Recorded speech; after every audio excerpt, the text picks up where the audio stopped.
Blue Lock Chapter 320, titled Hero or Die, has officially been released today, and I'm gonna be real, there are some crazy developments unfolding with even crazier art to go along with it. Before we get into this week's chapter though, if you enjoy the Blue Lock manga or the content I create, consider clicking that subscribe button and dropping a comment below as it really helps the channel a ton. I also have my Discord linked below, so if you'd like to talk to me about the manga or suggest any ideas, feel free to join and say hello. Anyways, without further ado, let's dive into why exactly ITOSHI RIN is becoming one of my new favorites.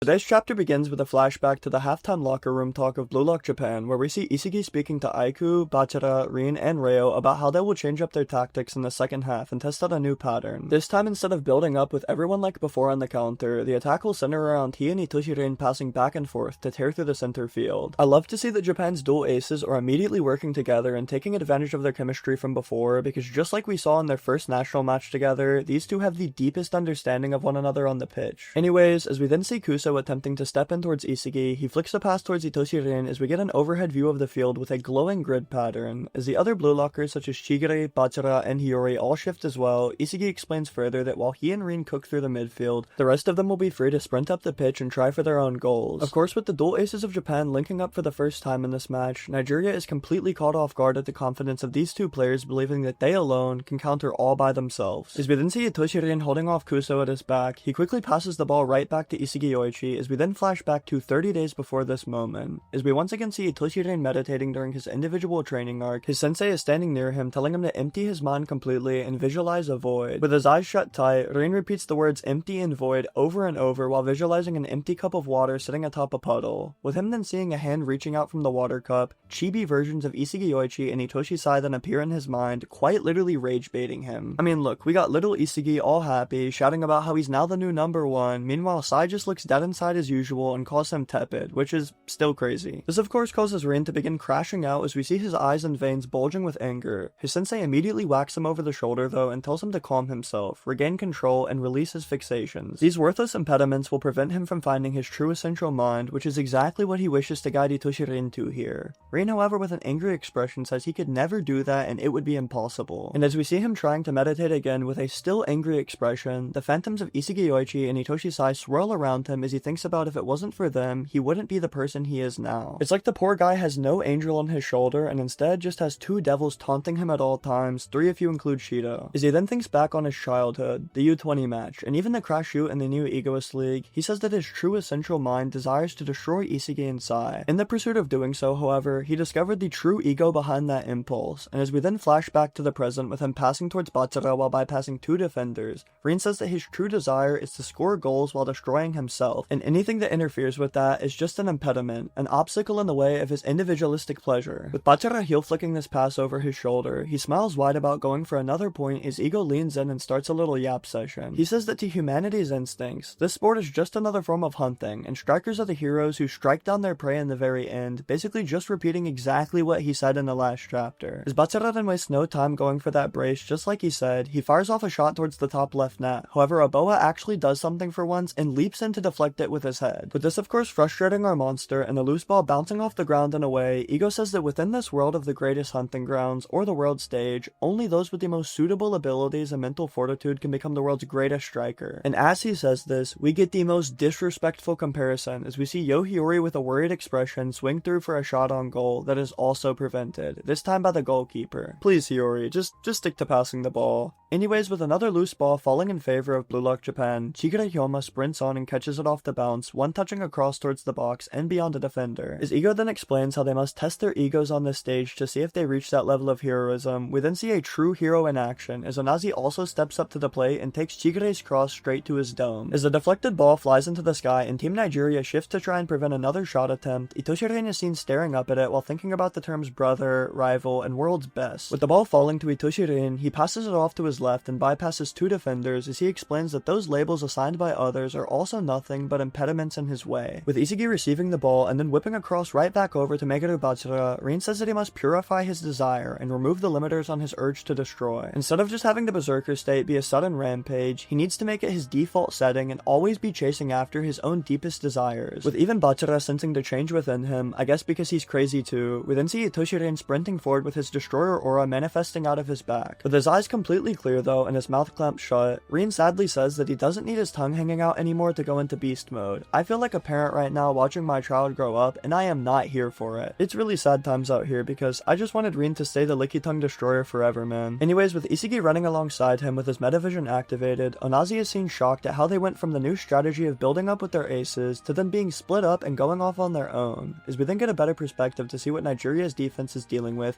Onazi just sees a wave of people sprinting up the field for a counter, realizing that every single one of them is radiating with fire and going for the goal. With Isagi and Rin both depicted with their eyes widened out and Bachira telling both of them that he sees them, the Nigerian players stand there about as useful as parking cones as they don't know who to stop. Despite Bello trying to stop him, Bachira manages to get his cross off, which curves straight towards the middle of the box. With an incredible pinpoint pass, we see Onazi and Aboa lagging behind to stop the dual aces of Japan as ITOSHI RIN and Isagi are both sprinting just about the same distance for the pass, just from different sides. As the goalkeeper prepares himself and tries to act like he expected all of this to unfold this way, Isagi glances over his shoulder while telling Rin that he knows he's coming through as well. The thing is though, with him tracking the ball with his metavision, he says that this is all going according to his plan, or at least in his way. The ball's trajectory is heading perfectly and he's on track to reach it with just a moment before Rin. With Isagi glancing at him with his metavision eyes in pure confidence, ITOSHI RIN then activates his own visual prowess in his predator eyes, stating that Isagi is using his pure logic and acting as a tool for victory for Japan. ITOSHI RIN then says that he himself will just give in to his own individualistic pleasures and sell his soul to adrenaline. Maybe, just maybe, Shido and Rin should have had their training swapped. I don't know, crazy idea. Taking me way back to the early Black Ops days, ITOSHI RIN decides to go for a trick shot by leaping into the air, sliding off of Isagi's shoulder, and twirling into a shooting motion. As Ego Jinpachi then proudly says like a father that Rin has done it, the destroyer slams his leg through the ball for a perfectly placed power shot to the bottom left of the goal. As the ball bounces up and into the net, causing the crowd to scream in excitement, Ego clarifies that he's found the will to live as a true hero with no fear of death at all. Now of course, I think we'd all agree that Isagi and Onazi here were both seen caught off guard with their expressions, and let me clarify something. Some Isagi glazer on TikTok is trying to say that because Isagi is shown with his puzzle pieces here that he actually predicted ITOSHI RIN would do this. Now I don't know if this guy is rage baiting, he just didn't wait for the official translations, or he just lacks common sense. I'd say probably 3. But Isagi's puzzles are clearly disintegrating where ITOSHI RIN made impact with him. Nobody expected him to use Isagi Yoichi as a personal clip bot, and this is clarified on the final page as we see Isagi fuming with rage, calling ITOSHI RIN a freak. As they face each other down, the score is now 3-0 in Japan's favor as Isagi realizes what Ego's been narrating for 3 chapters now. As a striker, they must strive to be a hero with no fear of death or failure on their mind. With ITOSHI RIN then drooping out his tongue to slightly taunt Isagi, he's actually perfectly calm here and even relays his sensei's advice to him. He simply cleared his impediments and woke his true essence within. Before we close out today's video, I just want to remind you all that Blue Lock Chapter 321 will be arriving without a break on October 14th, titled Relentless. Obviously this is referring to Japan's overwhelming offensive pressure and their current 3-0 lead over Nigeria, and let me be honest, there is no room for a comeback here. I could at least see Onazi or Kuso getting a late goal just to save face, maybe giving us a 4-2 finish or something along those lines. Either way, Team Japan is on fire right now, and Rin's controlled and constant destroyer mode might actually be the most terrifying evolution we've seen in Blue Lock yet.